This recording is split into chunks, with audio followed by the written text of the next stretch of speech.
Diba you play the daughter of Lieutenant Homer Magtibay? Yes, si Agnes Magtibay, yun nga, sinabi mo kanina, daughter siya ni Sir Piolo Pascual.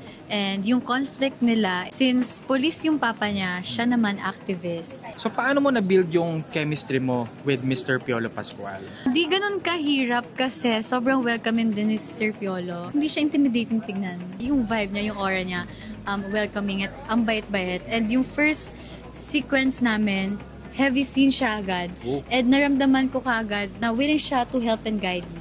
Saka I love that one scene of yours sa teaser. Yung yumakap ka lang kay Piolo. Yun yung first scene namin. I see. First scene yun. Yun. So, trivia Yun yung first sequence na kinunan namin together. Guys, yung mata. Yung mata ni Ashton, grabe talaga. Wah, ganyan. Yeah. Ano yung pinaka-personally nakarelate ka? Gustuhan ko, natutunan ko sa character ko is, ang ganda nung nandun yung tapang niya and yung naipaglaban yung tama.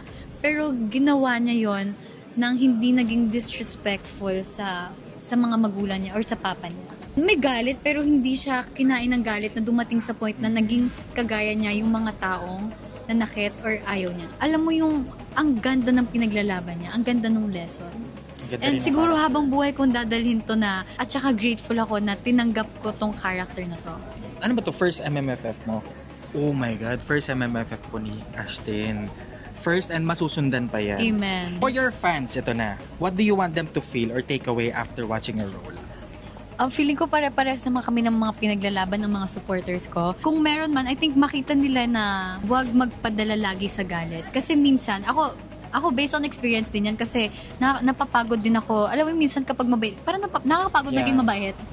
So, parang minsan magiging excuse siya. Pero na-realize ko na mali. We have to fight for what is right but at the same time, huwag tayong magpapalamon sa galit. Yes, iniimbitahan ko po kayo manood ng Manila's Finest this December 25 na po yan. And sana supportahan nyo and sana magustuhan nyo po. Alright, let's go. Let's watch this.